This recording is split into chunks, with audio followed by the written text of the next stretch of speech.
कहानी के शुरुआत में एक अजीब से जीव पुल पर लटक रही है। ये बिल्कुल भी हिल नहीं रही है, लेकिन थोड़ी देर बाद ये नदी में गिर जाती है। लोग नदी में ये देखने के लिए पास आते हैं कि वास्तव में क्या हो रहा है। वे अजीब से जीव को दूर भगाने के लिए नदी में कुछ चीजें फेंकते हैं। जल्द ही क्रिएचर वहाँ से गायब हो जाता है। वे सोचते हैं ऐसा करने से वो दूर चला गया, लेकिन जब ये दूसरी ओर देखता है तो उसे पता चलता है कि ये क्रिएचर उसकी ओर आगे बढ़ रहा है। उसके आसपास के लोगों ने उसे अभी तक नहीं देखा, लेकिन जब तक उन्हें पता चलता तब तक काफी देर हो चुकी होती है। एक धीमे दौड़ने वाले आदमी को ये नदी में फेंक देता है। ट्रेन से एक बूढ़ी औरत देखती है कि मॉन्स्टर कैसा दिख रहा है। उन्हें पता चलता है कि ये तो पैरों वाली मछली है। कोई भी नहीं जानता कि नदी में ऐसा मॉन्स्टर कैसे आ गया। कुछ लोग छुपने के लिए घर के अंदर छुप जाते हैं। वे सोचते हैं कि वे अंदर सुरक्षित रहेंगे, लेकिन मॉन्स्टर तुरंत घर के अंदर घुस जाता है और घर हिलने लगता है। आप सोच सकते हैं कि अंदर वाले लोगों के साथ कितना बुरा हुआ होगा। कुछ लोग मदद के लिए सामने के दरवाजे तक पहुंच जाते हैं। दो लोग इसे देखते हैं और इनकी ओर दौड़ते हैं। वे दरवाजे के पास आकर इसे खोलने की कोशिश करते हैं। आखिरकार दरवाजा खुल जाता है। कुछ लोग बाहर निकल जाते हैं, लेकिन उसके पीछे पीछे मॉन्स्टर भी बाहर आ जाता है। एक आदमी भागने की कोशिश करता है, लेकिन मॉन्स्टर उसे दबोच लेता है। मॉन्स्टर पूरी तरीके से कंट्रोल से बाहर दिख रहा है। दो लोग पास ही के एक भारी जैसा कुछ उठाते हैं और इसे उस पर जोर से फेंकते हैं। हालांकि मॉन्स्टर को इससे कोई फर्क नहीं पड़ता और वो बहुत ज्यादा गुस्से में आ जाता है। वो सीधा उन दोनों की ओर दौड़ता है और वो तेजी से भागने लगते हैं। बाकी सभी लोग अपनी जान बचाने के लिए दौड़ते रहते हैं। मॉन्स्टर एक स्कूल ड्रेस पहनी हुई लड़की को देखता है। वे उसे उठाकर नदी में कूद जाता है। फाइनली मॉन्स्टर वहाँ से चला जाता है। आर्मी भी नदी की ओर दौड़ता है क्योंकि वो छोटी लड़की उसकी बेटी थी। इसके बाद सीन शिफ्ट होता है कि आर्मी वहाँ पर पहुँच जाती है और पूरे एरिया को सील कर देती है। लोग अपने परिवार का शौक मनाते हैं। हियायुन के चाचा भी अपनी भतीजी के मौत के बारे में सुनकर आंखों में आंसू लेकर वहाँ पर पहुँच जाते हैं। पूरा परिवार दुख में एक दूसरे को गले लगाता है, लेकिन उनकी मदद करने की बजाय न्यूज रिपोर्टर उन्हें घेर लेते हैं और उनकी तस्वीरें लेने लगते हैं। इसी बीच एक गवर्नमेंट वर्कर वहाँ पर आ जाता है और लोगों से पूछताछ करता है कि कौन कौन उस जीव के फिजिकल कांटेक्ट में आया है। डर के मारे कोई भी अपना हाथ ऊपर नहीं करता, लेकिन बार बार पूछे जाने पर सजा के डर से गेंगडू समेत कुछ लोग अपना हाथ खड़ा करते हैं। इसलिए उन्हें क्वारंटीन कर दिया जाता है। लेकिन वास्तव में ये मॉन्स्टर कहाँ से आया, बाद में पता चलता है कि अमेरिकी सेना के एक्सपेरिमेंटल बेस ने इल्लीगली पोयल फॉर्मेल्डिहाइड को नदी में फेंक दिया, जिस वजह से नदी का पानी प्रदूषित हो गया और ऐसे पानी की वजह से एक जीव मॉन्स्टर में म्यूटेंट हो गया। मॉन्स्टर पकड़े हुए लोगों को यहाँ पर फेंक देता है। उनमें से कुछ की मौत हो गई है और कुछ अभी भी जीवित हैं। एक छोटी लड़की बगल में से निकलती है। वे जीवित बचे हुए लोगों में से एक है। वे एक आदमी के जेब से फोन उठाती है और कॉल करती है। गेंगडू के कॉल की घंटी बजती है। वो कॉल को उठाता है और उसे अपनी बेटी की आवाज सुनाई देती है। वे खुश होकर उत्सुकता से अपनी बेटी से पूछता है कि वे कहाँ पर है। उसकी बेटी कहती है कि वे एक नाले में है। ऐसा कहकर उसका कॉल कट जाता है। इस खबर से सभी जाग जाते हैं। वे शुक्रगुजार हैं कि लड़की अभी जीवित है। अगले दिन हॉस्पिटल से भाग निकलते हैं और जब ये बाहर निकलते हैं तो ये सबसे पहले नदी के किनारे तलाशी करते हैं। वे फ्लैश लाइट ले जाते हैं और तलाशी करते हैं, लेकिन उन्हें कुछ भी नहीं मिलता।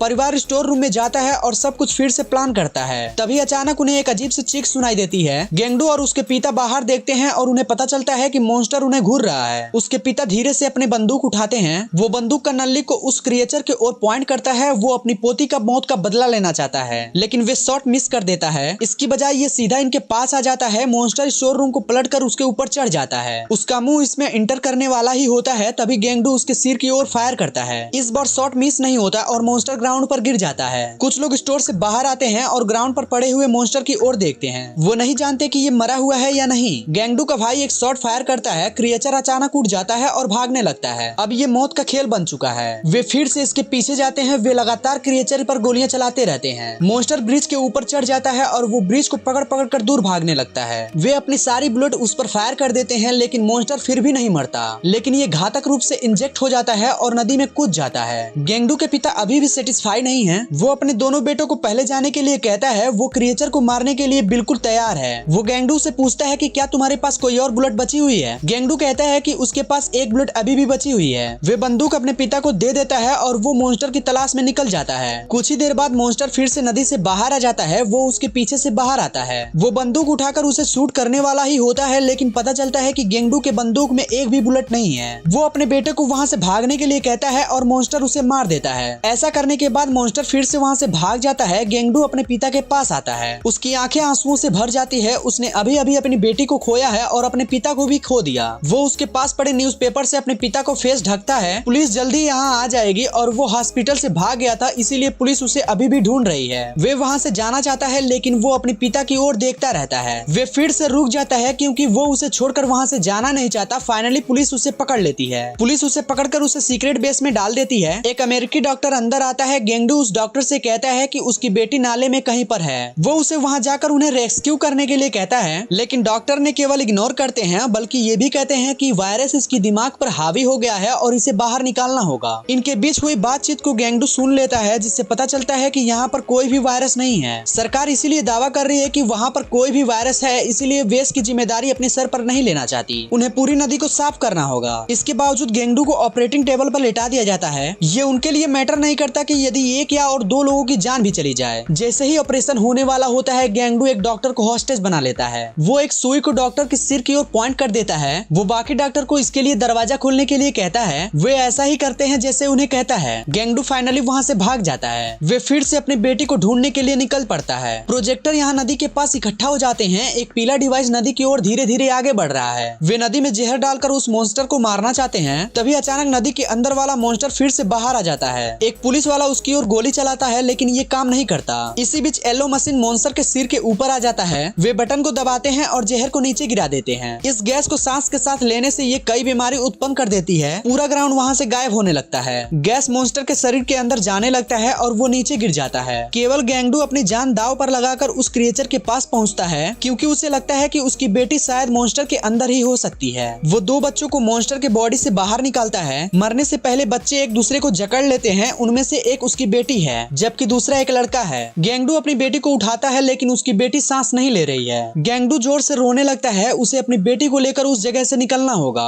गेंगडू के लोग भी वहाँ पर आ जाते हैं। गैस की वजह से उसके कान से खून निकलने लगता है। उसके पीछे की मशीन मॉन्स्टर पर अभी भी जहर डाल रही है। गैस का मात्रा लगातार बढ़ती जा रही है, लेकिन परिवार को इसकी कोई परवाह नहीं है, क्योंकि अब ये सिर्फ ये काम करना चाहते हैं, वो है लड़की का मौत का बदला लेना। गेंगडू एक सैंड को उठाता है। वो सीधे पाइप से उस क्रिएचर के फेस पर हिट करता है। उसका भाई एक आग को पकड़कर उस क्रिएचर के आगे फेंक देता है। अब मॉन्स्टर केवल वहाँ से भाग सकता है। एक के बाद एक उसके आगे ब्लास्ट होते हैं। अब पीछे मुड़कर भागने की बारी मॉन्स्टर की है। मॉन्स्टर ऊपर की ओर देखता है, किसी ने उसके ऊपर गैसोलीन डाल दिया है। उसका भाई लास्ट आग को फेंकने ही वाला होता है, लेकिन ये उसके हाथ से फिसल जाता है और ग्राउंड पर गिर जाता है। अब कुछ भी नहीं हो सकता, क्योंकि अंतिम उम्मीद जा चुकी है। तभी उसकी बहन वहाँ पर दिखाई देती है। वो आग का यूज करके बाण को उसकी ओर पॉइंट करती है। वो तीर को सीधे मॉन्स्टर की ओर फायर करती है और अचानक उसके पूरे शरीर में आग लग जाती है। मॉन्स्टर दर्द से चिल्लाता है। वे नदी में कूदने की कोशिश करता है, लेकिन गेंगडू उसका पहले से इंतजार कर रहा है। वो स्टील पाइप का यूज करके मॉन्स्टर की बॉडी को एक ही जगह पर रोक देता है। फाइनली मॉन्स्टर मर जाता है और वो लड़की की बदला लेने में कामयाब हो जाते हैं। जब गेंगडू लड़की के पास आता है तो उसे पता चलता है कि लड़का अभी भी जीवित है, इसीलिए वो लड़के को अपने साथ घर ले जाता है। वहाँ से वो अपने बच्चे के रूप में एडॉप्ट कर लेता है। गेंगडू की फैमिली भी फिर पहले जैसे रहने लगती है, लेकिन अब उसका पिता नहीं है और लड़की के जगह पर लड़का आ गया है। सच का खुलासा टीवी पर दिखाया जाता है। वायरस एग्जिस्ट ही नहीं करता और सारी बातों का खुलासा हो जाता है। देर रात को गेंगडू नदी की ओर देखता है और अचानक उसे कुछ सुनाई देता है। उसे लगता है कि एक दूसरा मॉन्स्टर वहाँ पर आ गया है। वो धीरे से उस गन को उठाता है जिसे उसके पिता ने उसके लिए छोड़ी थी, लेकिन वहाँ कुछ भी दिखाई नहीं देता। ये तो कोई और दूसरी आवाज थी। और इस तरह इस कहानी का दी एंड यहीं पर हो जाता है। और दोस्तों, अभी तक हमारे पिछले वाली वीडियो को नहीं देखे हैं तो जाइए अभी देखिए, या फिर मैं उन सभी वीडियो का लिंक डिस्क्रिप्शन में दे दूंगा,